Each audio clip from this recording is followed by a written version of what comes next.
Gold, trusted gold buyers. మీరు తాకట్టు పెట్టిన బంగారాన్ని విడిపించి ఈ రోజు ఉన్న మార్కెట్ ధరకు కొనబడను. పనులలో ఉన్నప్పుడు, దూర ప్రాంతం పోతున్నప్పుడు అవన్నీ నాకే తెలుసు కాబట్టి, మళ్ళీ వస్తనో రానేటువంటి గ్యారంటీ లేదు కాబట్టి, ఇచ్చిపోవాలంటే మేము అంత ఇచ్చొచ్చినాం. అప్పటికి నా దగ్గర 6 కోట్లు 6 కిలోల బంగారం ఉండేది. అవన్నీ పార్టీకి అప్పగించి నేను అంటే అక్కడ లోకల్‌గా ఉన్నటువంటి క్యాడర్‌కి అప్పగించి నేను ఒరిస్సాకెళ్ళాను. అంటే మీ దగ్గర 6 కోట్ల క్యాషు, 6 కేజీల బంగారం. ఇది మీరే క్యారీ చేసేవారా? ఎక్కడ దాన్ని డంప్‌లో పెడతారా? ఎలా తీసుకెళ్తుంటారు? అంటే మూవ్‌మెంట్ ఒక దగ్గర ఉండదు పార్టీ. మూవ్ అవుతుంటది. ఒక దగ్గర నుంచి ఇంకో చోటికి. ఈ 6 కేజీలు 6 కోట్లు నగదు తీసుకొని తిరుగుతుంటారు. బంగారం అంటే ఎక్కడ పెట్టుకోవచ్చు. బంగారం పెట్టుకునేది, డబ్బులు కూడా భూమాత ఒడిలో దాచిపెట్టి ఇదంతా ఎవరికిచ్చారు మీరు వస్తున్నప్పుడు? నేను పోతున్నప్పుడే ఒరిస్సా పోతున్నప్పుడే ఇక్కడ మేము కొంతమంది నాతో ఉండేటువంటి సెక్యూరిటీ గార్డ్స్‌ని మేము 2 భాగాలుగా చేసుకొని కొంతమందిని తక్కువ మందితోటి నేను ఒరిస్సా వెళ్ళినా. మిగతా వాళ్ళు ఇక్కడ ఉన్న నా క్యాడర్‌కే అప్పగిస్తే వాళ్ళు రూపేష్ గారికి అప్పజెప్పారు. నేను ఉన్నప్పుడే కొంత బసవరాజు గారికి కూడా ఇచ్చారు. సార్ సాధారణంగా సెంట్రల్ కమిటీ మెంబర్ల దగ్గర ఎంతవరకు ఉంటుందండి డబ్బులు? ఎవరి దగ్గర మీ అట్లా ఒక్కరి దగ్గర ఉండదండి. కదా, అందరి దగ్గర ఉంటుందా? మీ ఒక్కరి దగ్గర ఉంటుంది? ఎవరి దగ్గర అట్లా ఉండదండి. ఎవరి అవసరాల కోసం వాళ్ళు మీటింగ్ లోపలనే నాకు ఈ సంవత్సరం కోసం ఇంత ఇవ్వండి అని చెప్పి బడ్జెట్‌ను సెంట్రల్ కమిటీ ముందే ప్రవేశపెడతారు. నాకు ఇంత కావాలి, ఇంత కావాలి, ఇంత కావాలనేది. పార్టీలో మెజారిటీగా డబ్బు నేనును కోస్‌దాదే మెయింటైన్ చేసేది. ముందు నుంచి కూడా మేమే దాదాపు 40 ఏళ్లుగా పార్టీ బ్యాంక్ నాదేనండి. సార్ పార్టీకి ఆర్థికంగా నిధులు ఎక్కడి నుంచి వస్తుంటాయండి? రకరకాల రూమర్స్ ఉన్నాయి. బయట బెదిరిస్తారని ఒకసారి, కొంతమంది కంప్లైంట్లు ఇస్తాయని. ఇదంతా వాస్తవమేనంటారా? మా పార్టీ కాన్స్టిట్యూషన్‌లో మేము రాసుకున్నామండి. పార్టీకి నిధులు ఏ వైపు నుంచి రావాలని.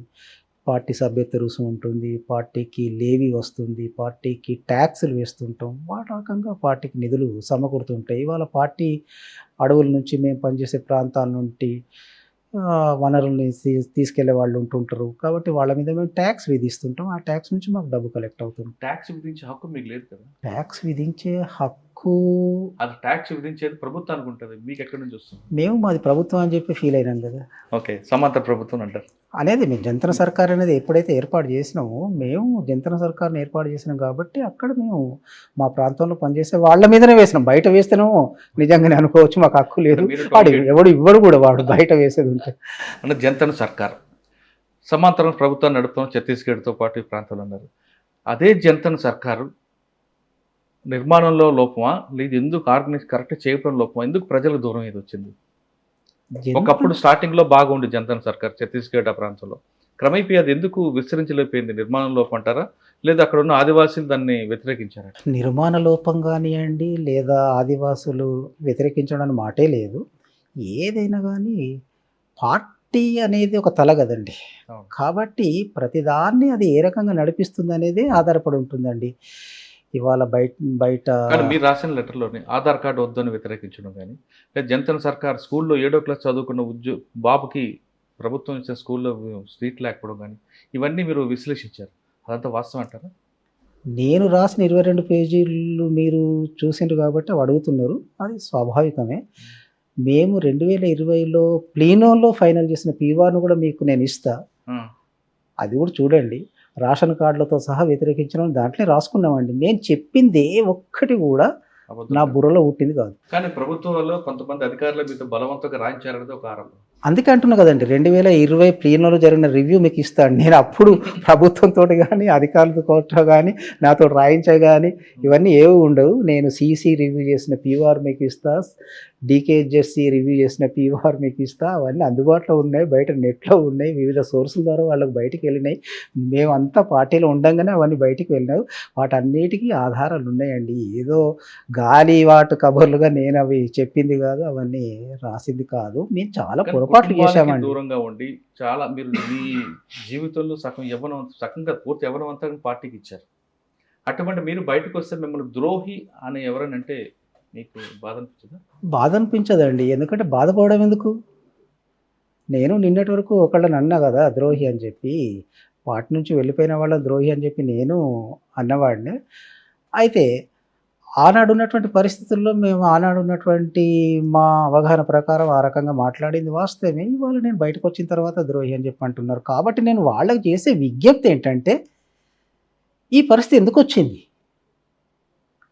ఇవాళ సరే ఇంతకుముందు మేము అన్నం అనుకుంటే ఒక్కరొక్కరు వ్యక్తులుగా పోయినటువంటి వాళ్ళు విప్లవోద్యమాన్ని వదిలిపెట్టిపోవడం, మమ్మల్ని అందరినీ వదిలిపెట్టిపోవడం, ప్రజల్ని వదిలిపెట్టిపోవడం పైన మేము వాళ్ళని ఆ రకంగా అన్నాం. ఆ తర్వాత మేము ఇప్పుడు రాసుకున్న దాంట్లో కూడా వాళ్ళు వెళ్ళడానికి కూడా మా రాజకీయ పరిస్థితులు కారణమై ఉంటాయనేటువంటి విషయాన్ని కూడా నేను మళ్ళీ అక్కడ జోడించిందండి ఇప్పుడు నేను రాసిన దాంట్లో. కాబట్టి ఏంటంటే వాళ్ళందరికీ నాది ఒకటే విజ్ఞప్తి అండి. అసలు పార్టీ ఈ పరిస్థితికి ఎందుకు వచ్చింది? పార్టీ లోపాలేంటి? నా యవ్వనాన్నంత కాదు, నా జీవితాన్ని చాలా వరకు పార్టీ కోసం విప్లవోద్యమం కోసం చాలా మంది కూడా ఇచ్చారు కదా త్యాగం అదే చేశారు. వచ్చారు, ఇంకా వస్తున్నారు కదండి. అవును. ఇప్పుడు నిన్నగాక మొన్న దంతర నుంచి ఒక 10 మంది వచ్చారండి. కాబట్టి ఇప్పటికి అది కొనసాగుతూనే ఉంది. అసలు పార్టీ ఈ స్థితికి ఎందుకు చేరిందనేది మీరు ఆలోచిస్తారా? నన్ను ద్రోహి అని, కోవట్ అని, ఫడ్నవీస్తో సంబంధాలు ఉన్నాయని, ఇంకెవరితో సంబంధాలు ఉన్నాయని చెప్పి నిందించుకుంటూ కూర్చుంటారా? కావాల్సింది ఏంటండి? కాబట్టి అసలు పార్టీ ఈ పరిస్థితికి ఎందుకు వచ్చింది అనేది దయచేసి మీరు ఆలోచించండి, దయచేసి మీరు విశ్లేషించండి, విషయాన్ని విశ్లేషించి ప్రజల ముందు పెట్టండి. అది నేను వాళ్ళను కోరుకునేది, వాళ్ళకు విజ్ఞప్తి చేసేది. సార్ 1969 నుంచి తీసుకుంటే ఉద్యమం శ్రీకాకుళం అంటే ముందు లక్షల బరి నుంచి శ్రీకాకుళం రైతాంగ పోరాటం, తర్వాత ఉత్తర తెలంగాణ, నల్లమల, రాయలసీమ ఈ 8 ప్రాంతాలు విసిరించింది. ఓ ఎర్ర జెండా అనేది 16 రాష్ట్రాల పండిన పార్టీ. అప్పుడు ప్రజలకు ఎదుర్కొన్న సమస్యలు మీరు గుర్తించేవారు, ప్రజలు కూడా మిమ్మల్ని గౌరవించేవారు. ఆ సతి నుండి ఈ సతికి రావడానికి కారణం మీరు అబుజ్మడ్ ఏరియాలో పూర్తిగా ఫిక్స్ అయిపోవడం, ఇదే ప్రపంచం అనుకుని మీరు ఉండిపోవడం వల్లే మిగతా చుట్టుపక్కల మైదాన ప్రాంత ప్రజలందరూ మీకు దూరం అయ్యారు. ప్లస్ ఇక్కడ జరుగుతున్న సమస్యలను పక్కన పెట్టి కేవలం ఆదివాసీలే మీకు ప్రాణం అంటూ ఉండబట్టి ఈ పరిస్థితి వచ్చిందన్నది. అవన్నీ పైకి కనపడుతున్నటువంటి విషయాలండి, కానీ వాస్తవంగా అంతరంగికంగా జరుగుతున్నటువంటి పరిణామాలు, విషయాలు, చర్చలు వేరండి. ఎందుకంటే మీకు ఒక ఉదాహరణ చెప్తానండి. తెలంగాణ నుంచి బలగాలను ఎప్పుడు రిక్రూట్ చేసుకున్నాం మేము? వెనక్కి ఎప్పుడు పిలుచుకున్నాం? డీకేకు. డీకే అన్నాడు ఒక రేర్ ఏరియాగా ఉంది కాబట్టి మేము తెలంగాణ నుంచి బలగాలను ఎప్పుడు వెనక్కి తీసుకున్నాం? 2003లో. మాధవ్ అమరత్వంతో 2005లో ఆంధ్రప్రదేశ్ అంతా మొత్తం దెబ్బతినిపోయింది. ఆ తర్వాత వస్తే ఉత్తర ఛత్తీస్గఢ్లో 2005 నాటికే దెబ్బతినిపోయింది. బెంగాల్లో కిషన్జీ అమరత్వంతో 2011లో దెబ్బతినిపోయింది. ఎంఎంసీలో స్టాగ్నేషన్కు 99, 2000 నాటికే స్టాగ్నేషన్కి వచ్చేసింది. కాబట్టి ఒక్కొక్క ప్రాంతాన్ని విడిగా విశ్లేషించుకుంటే పరిస్థితి ఏంటి అనేటువంటిది అర్థమవుతుంది. అంతే అంటే కేవలం దండకారణం కాకుండా చుట్టుపక్కల ప్రాంతాలు ఏం జరుగుతుందో కూడా విశ్లేషించుకుంటున్నారు. సీసీ అదే చేస్తుంది కదండి. సీసీ పని మొత్తం దేశవ్యాప్తంగా ఉన్నటువంటి పరిస్థితి ఏంటి, దేశవ్యాప్తంగా మన ఉద్యమం ఏ స్థితిలో ఉంది, ఏ రకంగా ఉన్నటువంటి విషయాన్ని విశ్లేషిస్తుంది సీసీ. మరి అందుకు అనుగుణంగా ఎందుకు మార్పులు చేయలేకపోయింది? ఎందుకు కింద వరకు క్యాడర్ని డెవలప్ చేయలేకపోయింది? క్యాడర్ అదే అంటండి, క్యాడర్ని డెవలప్ చేయడం అనేటువంటి విషయానికి వచ్చేది ఉంటే ఫస్ట్ మనం తీసుకున్న టాస్క్ ఏంటి? బలాబలాలను విశ్లేషించుకోవడం, దానిపై ఆధారపడి ఉంటుంది. కాబట్టి మేము అనుసరించిన పద్ధతులు నేను ప్రధానంగా చెప్తుంది 2000 తర్వాత నుంచి, పిఎల్జీ ఏర్పడిన తర్వాత నుంచి మేము సైనిక కర్తవ్యాలపైన ప్రధానంగా ఫోకస్ చేసినాం, సైనిక కర్తవ్యాలపైన మేము ప్రధానంగా కేంద్రీకరించినాం. అది మేము చేసిన తప్పిదామని చెప్పి నేను చెప్తున్నా కదండి. అంటే ఒకప్పుడు పార్టీ ఐడియాలజీ దగ్గర ముందుకు వెళ్ళిన పార్టీ, చాలామంది చదువుకున్న వారు వచ్చిన పార్టీ క్రమేపీ తగ్గిపోవడం ఒకటి. 2 మావోయిస్టు పార్టీ, నక్సల్స్ పార్టీ అంటే కేవలం తుపాకీతో ఫైట్ చేయడం వరకే పరిమితం అయిందన్నది, దాడులు, రెద్దాడి దీనికే అవుతుంది తప్ప మిగతా దాన్ని ముందుకు వెళ్ళలేదనేది బయట అనుకుంటారు. బయట అంటున్నారని కాదండి, చాలామంది నిజంగా జస్ట్ నాకు ఆ సందర్భం గుర్తులేదు కానీ హరగోపాల్ గారు కూడా 2018-19లో ఒక వేదికపై మాట్లాడండి. గతంలో చాలా సమస్యలు తీసుకునేది వీళ్ళు, ఇప్పుడు కేవలం మిలిటరీ పైన ఏదో అంబేద్కర్ గారే ముందు ఏదో మాట్లాడిన సందర్భంలో చెబుతూ ఆయన అన్నారండి. ఇంకా కొన్ని వ్యాసాలలో టంకశాల అశోక్ గారు, మిగతా వాళ్ళంతా వాళ్ళు కూడా రాస్తున్నటువంటి సందర్భాలు ఉన్నాయి. చాలామంది మమ్మల్ని మీరు గాడి తప్పుతున్నారని చెప్పి విప్లవ క్యాంపును, విప్లవ శిబిరాన్ని, వాళ్ళకు తోచిన సలహాలు, తర్వాత అభిప్రాయాలు వాళ్ళు వ్యక్తం చేస్తున్నటువంటి సందర్భాలను మేము అపహాస్యం చేస్తూ వచ్చాం తప్ప వాటి నుంచి నేర్చుకునే ప్రయత్నం చేయలేదండి. మీరు అంటున్నది కరెక్ట్. ఇప్పుడు నేను 22 పేజీల డాక్యుమెంట్లో అదే రాశానండి. మాకు సాయుధ క్యాడర్ తప్ప పార్టీ లేదు ప్రజల్లో. రహస్య పార్టీ ఏదైతే ఉండాలో అది లేదండి. అది మేము చేసిన మిస్టేక్. సార్ చాలామంది జనజీవన స్రవంతిలోకి వచ్చామంటుంటారు. చాలా అంటే మీరు అన్నారే లేదు కానీ కొంతమంది అంటుంటారు. మరి అడవిలో ఉన్న ఆదివాసుల జనం కదా? ఆ రకంగా ఎందుకంటే ఇప్పుడు మనం ఏ రకంగా వ్యాఖ్యానించుకుంటాం అనేది ఉందండి. ఎందుకంటే ఒక పరిమితమైనటువంటి ప్రజలకే కేవలం ఆదివాసులు భారతదేశ జనాభాలో 8.4% ఉన్నారు. అందులో మేము ఈ ఆదివాసుల్లో అంటే కూడా కేవలం మళ్ళీ రోడ్ సైడ్ గ్రామాలలో లేము, పట్టణాలలో లేము, అడవులకు మూల ప్రాంతాలకే మేము పరిమితం ఉన్నాం. కాబట్టి చాలా చిన్న ప్రాంతాల్లో ఉన్నటువంటి ప్రజలకే మేము పరిమితం ఉన్నాం. కాబట్టి విశాల ప్రజల్లోకి వెళ్దాం, అనేక సెక్షన్ల మధ్యలోకి వెళ్దాం. మనం స్వయంకృత అపరాధాలతోటి మనం ఇక్కడికి పరిమితమైనాం.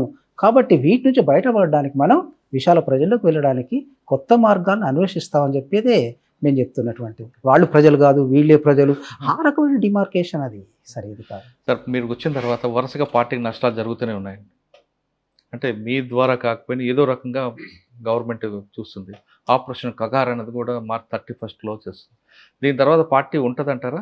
ఎందుకంటే పార్టీ ఉంటుందా ఉండదా అనేటువంటిది ఎందుకంటే మేము ముఖ్యంగా సాయుధ కేడర్లు ఎవరైతే ఉన్నారో సాయుధ కేడర్లు క్రమంగా మేము చేస్తున్నటువంటి తప్పులతోటి మేము మా అంచనాలు మా విశ్లేషణలు మేము తీసుకుంటున్న ఎత్తుగడలతోటి దెబ్బతింటూ వస్తున్నాం. ఆ క్రమంలో కగార్ స్టార్ట్ అయింది. కగార్ అటువంటిది కూడా అది అధికారికంగా వచ్చిన పేరులాగా నాకైతే ఎక్కడ చదివింది లేదు. అది మొదటిసారి మీడియా నుంచే మేము విన్నటువంటిది. ఆ పేరు కూడా 2024 జనవరిలో తెలుగు మీడియానే మళ్ళీ అది కూడా అక్కడి నుంచే వచ్చింది మేము చూసింది. కాబట్టి సరే పేరు ఏదైనప్పటికీ కూడా పెద్ద ఎత్తున దాడి జరుగుతుంది. దీంట్లో మేము చాలా నష్టాలు పోతున్నాం. నేను రాకముందు నష్టపోయినాం, మేము వచ్చిన తర్వాత నష్టపోతున్నాం. అంటే నేను రాకముందే బసవరాజు గారు అమరులయ్యారు కాబట్టి ఆ తర్వాత కూడా జరుగుతున్నాయి. ఇప్పటికీ నేను ఇప్పుడు వచ్చే ముందు కూడా ఒక వీడియో చూసి వచ్చాను. దాంట్లో పౌరకుల నాయకులు ఎవరో వారు దీని మీద విశ్లేషిస్తూ మాట్లాడుతున్నారు కాబట్టి అది కొనసాగుతుందండి. అందుకోసం ఏంటంటే పార్టీ లేకుండా సైన్యం నిలబడడం కానీ సైన్యం ఉండడం కానీ సాధ్యం కాదండి. కానీ పార్టీలో మిలిటరీకి సంబంధించిన వరకు హిడ్మా ఎన్కౌంటర్ తర్వాత బసరా ఇంకొక వ్యక్తి ఉంటారు, ఆయన కూడా లొంగిపోవడం, అరెస్ట్ అవడం, ఇవన్నీ కూడా పార్టీకి మిలిటరీకి దెబ్బ కొడుతుందా కొట్టదా? ఎందుకంటే ముందే చాలా దెబ్బతినిపోయినాం కదండి. ఎందుకంటే పార్టీలో జనరల్ సెక్రటరీ అమరుడు కావడం అనేది చాలా పెద్ద తీవ్రమైనటువంటి ఎవరు నష్టం. ఊహించారంటే అవుతుంది అలాగని? నేనైతే ఊహించిందండి. ఆయనతో అన్నాను నేను నవంబర్ 18 నాడు కలిసినప్పుడు ఆయనతో మమ్మల్ని అందరినీ మనం అనుకున్న విధంగా వెళ్ళాలని చెప్పి అంటున్నావు దాదా, మరి నువ్వెక్కడ ఉంటావు? నీకు ఇక్కడ అసలు గ్యారంటీ ఏముంది? ఇక్కడ ఉండలేం కదా. మమ్మల్ని అందరినీ నన్ను ఒరిస్సా పొమ్మంటున్నావు, దేవుజీని దక్షిణ బస్త్ర పొమ్మంటున్నావు, రాజధాని కోజాని బయటకు వెళ్ళి బతకాలని చెప్పి అంటున్నావు. ఇటువంటి పరిస్థితుల్లో అసలు నువ్వెక్కడ ఉంటావు? నువ్వు ఉండలేవు కదా అంటే ఇక ఉండాలి కదా ఎవరో మనం. నేను చాలా చిన్న టీం తోటి ఒక 9 మందితోటి ఇదే ప్రాంతంలో సమన్వయంలో ఉంటానని చెప్పి చెప్పాడండి. ఇది ఏ ఒక్క నష్టం కూడా అనూహ్యమైంది కాదు. 2024 కగార్ స్టార్ట్ అయిన తర్వాతనే మా సర్కిల్లో మీరు చూడండి ప్రతి దాంట్లో మేము నిలబడలేము ఉండలేము అనేటువంటి. కొంతమంది మీలాంటి వాళ్ళు ప్రభుత్వంతో రాజ్యంతో పోరాటం కన్నా ప్రజాస్వామ్యబద్ధంగా ప్రజలకు సేవ చేద్దాం మీరు వస్తున్నారు. కొంతమంది దేవిజీ లాంటి వారు కానీ మరికొంతమంది ఇంకా పార్టీలో ఉండిపోవడానికి ప్రధాన కారణం నమ్ముకున్న సిద్ధాంతాన్ని బయటికి వెళ్తే అందరూ ముఖం చూపించలేక నమ్ముకున్న సిద్ధాంతం కోసం ఉండిపోయారు, అక్కడే అమరులు అవ్వడానికి కొంతమంది ఉంటున్నారు అనేది వాస్తవం. చెప్పలేమండి, ఎందుకంటే అందరి మధ్యన చర్చ జరిగింది. ఇప్పుడు నిన్న కాక మొన్న పడకల స్వామి ఆయన ఎన్కౌంటర్లో చనిపోయిన విషయం మీకు తెలుసు. ఆయనతో నేను బయటికి వచ్చడానికి ముందు 3 నెలలు ఆయనతోటే గడిపానండి. నన్ను చాలా అపారంగా ఆయన గౌరవించేవాడు, నాతో చాలా మంచిగా వ్యవహరించేవాడు, నా రక్షణ బాధ్యతలన్నీ ఆయనే తీసుకునేవాడు, అవన్నీ చేశాడు. కాకపోతే రాజకీయాల విషయాలకు వచ్చే వరకు చాలా స్పష్టంగా చెప్పేవాడు, దాదా నువ్వు చెప్తున్న తప్పులన్నీ ఉన్నాయి పార్టీలో, నేను ఒక్క తప్పు కూడా వ్యతిరేకించడం లేదు, ఇవన్నీ కరెక్ట్ మీరు చెప్పారు, కానీ ఆయుధం వదిలిపెట్టడం నేను సిద్ధంగా లేను అని చెప్పాను. కాబట్టి ఎవరైనా పనిచేసిన తర్వాత బయటకు వచ్చాక మిమ్మల్ని కూడా చంపాలని కొంతమంది. చంపాలని కొంతమంది కాదు, ప్రభాకరే మేము బయటకు వస్తున్నప్పుడు మా ఒక టీం వాళ్ళకి తారసపడ్డది, దాంట్లో నుంచి 6 తీసుకెళ్ళిండు బలవంతంగా. కాబట్టి అది చవన్ అక్కడ చంపుకోవడం పార్టీ సిద్ధాంతం. పార్టీకి సిద్ధాంతం అని చెప్పి అనుకున్నప్పుడు వాళ్ళు నేను అక్కడ ఉన్నప్పుడే ఆయుధాలు వాళ్ళపైన దాడి చేసుకొని స్వాధీనం చేసుకోవాలనేటువంటి ఒక స్టేట్మెంట్ కూడా ఓపెన్గానే ఇచ్చిండ్రు. కాబట్టి దాడి చేయడానికి సిద్ధపడ్డారు వాళ్ళు, ఉండాలని చెప్పి అనుకున్నటువంటి వాళ్ళు. అది తప్ప ఒప్ప అనేటువంటిది బయట వాళ్ళు కూడా నాతో అప్పటికీ లింకులు ఉన్నటువంటి వాళ్ళు మేము దీన్ని చంద్రన్న దృష్టి తీసుకెళ్తాం, ఇలాంటి స్టేట్మెంట్ ఇవ్వడం ఏంటి దుర్మార్గం అయిందని చెప్పి ఇవాళ నన్ను నిందిస్తున్న వాళ్ళే ఆ రోజు అన్నారండి.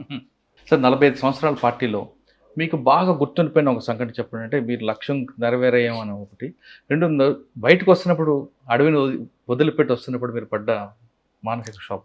బయటికి వస్తున్నప్పుడు నన్ను ఇంతకాలం ఆదరించి పార్టీని ఆదరించి విప్లవోద్యమంలో భాగమైనటువంటి ప్రజల్ని వదిలిపెట్టి రావడం అనేటువంటిది ఒక బాధగానే ఉన్నప్పటికీ మరో రూపంలో వాళ్ళ దగ్గరికి వెళ్తానటువంటి ధైర్యము విశ్వాసము ఉంది. కాబట్టి మారుతున్న పరిస్థితులకు అనుగుణంగా వాళ్ళ కోసమే పనిచేయాలని చెప్పి అనుకున్నప్పుడు ప్రజల కోసం పనిచేయాల్సిన లక్ష్యంతో వచ్చాం కాబట్టి స్థితుల్లో మళ్ళీ వాళ్ళ దగ్గరికి మరో రూపంలో మరో రకంగా వాళ్ళ దగ్గరికి వెళ్తాననే విశ్వాసంతో మరో వచ్చాను. రూపంలో అంటే మరి మీరు ఒక పార్టీ పెడతారా, లేదా మాజీలు అందరూ కలిపి ఒక పార్టీ పెడతారా, లేదా ప్రభుత్వంలో పార్టీలతో కలిసి మీరు ప్రజాసంబద్ధంగా ముందుకెళ్తారు? ఇవి రేపు ఏ రకంగా చేస్తామనేటువంటిదో రేపు భవిష్యత్తులో తేల్చుకుంటామండి. కానీ ఎప్పటికైనా కానీ ప్రజల కోసమే పనిచేస్తూ వచ్చాము. కాబట్టి ఇవాళ మేము రాజ్యాంగబద్ధంగా ఇవాళ వాళ్ళకు ఉన్నటువంటి హక్కులు, 5th షెడ్యూల్లో పేర్కొన్నటువంటి హక్కులు వీటన్నిటి కోసం మళ్ళీ ప్రజల దగ్గరికి బుల్లెట్ ద్వారా కాదు, బ్యాలెట్ ద్వారా మీరు వస్తారు. బుల్లెటు, బ్యాలెటు అనేటువంటి విషయాలు కాదండి ఇక్కడ. ఎందుకంటే ఆ విషయం కూడా ఎత్తుగడల పరమైనటువంటి విషయం అండి. బ్యాలెట్‌లోకి వెళ్తామా, వెళ్ళమా అనేటువంటిది.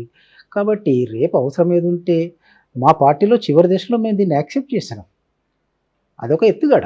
అవసరం అనుకుంటే పోతుంది లేదు. పార్టీలో కొంతమంది కామ్రేడ్స్ చర్చను కూడా ముందుకు తీసుకొచ్చిండ్రు.